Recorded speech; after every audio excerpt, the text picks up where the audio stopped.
అక్రమ సంబంధం బయట వచ్చిన చరిత్ర, ఒకరి రికార్డింగు ఒకరు దగ్గర దాచుకొని మరి ఈ ఇరుగురు వారి యొక్క మాటలు, వారి యొక్క వాదనలు మీరు విన్నారు. మళ్ళా ఒకసారి వినిపిస్తాను, వినండి.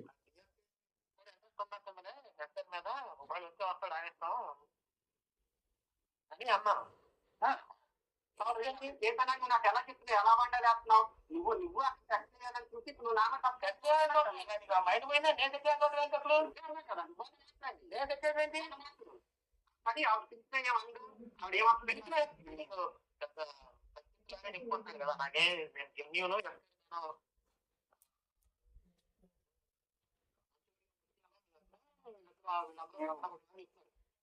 చూసారా ఈ మాట వైఖరి? అసలు నోటు తెరిస్తే ఈయన యొక్క మాటలు, ఈయన యొక్క శాస్త్రాలు ఏమండి ఎంత దుర్మార్గంగా, ఎంత నీచంగా మాట్లాడుతూ ఉంటాడు. ప్రేమైన నా ఐదవ సహోదరుల్లో, నా భారతదేశ ప్రజల్లో చాలా మటుకు మరి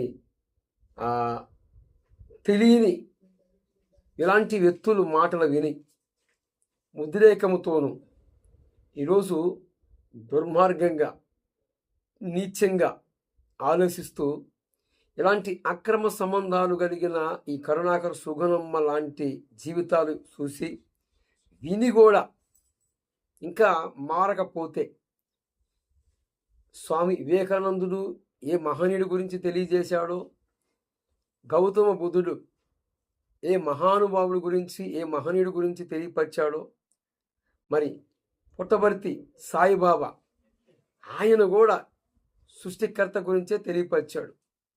మనకు ముందున్న భక్తులందరూ కూడా పలు విధాలుగా సత్యము గురించిన ఆ ఆలోచన నేర్పించాలి, చూపించాలి, ఆ మార్గాన్ని గుర్తుపట్టేటట్టు నిరూపించాలని పలు విధాలుగా పోరాడారు.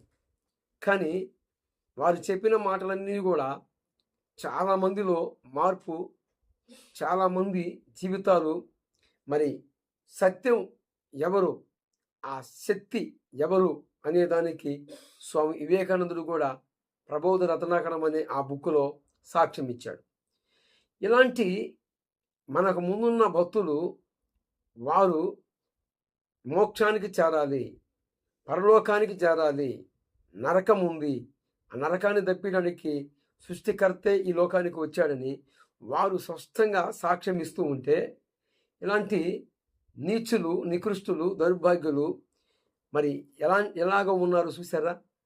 హైందువుల దగ్గర మరి దేవాలయాలు పేరు చెప్పుకొని దోసుకొని, ఆ దోసుకున్న దాన్ని దాచుకోవటానికి, తర్వాత ఈ కరుణాకర్ సుగుణమ్మ అక్రమ సంబంధాల యొక్క వీడియో క్లిప్పు మీరు విన్నారు. నేనేమంటాను అంటే, ఈ సృష్టిలో మనుషులు, మంచి వాళ్ళు అంటూ ఎవరైనా ఉన్నారో అంటే ఎవరూ లేరు. ఏదో ఒక లోపం, ఏదో ఒక రూపాన మనుషులు గనుక లోపాలు ఉంటాయి.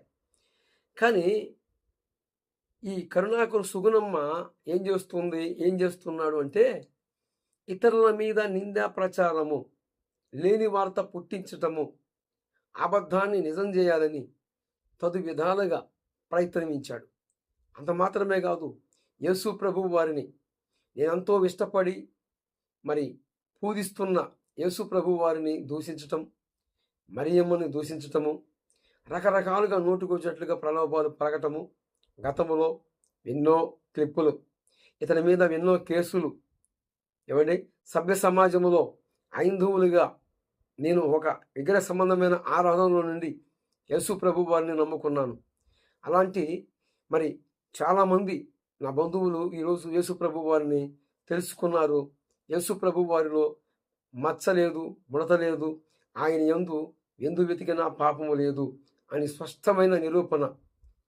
ఎందుకు?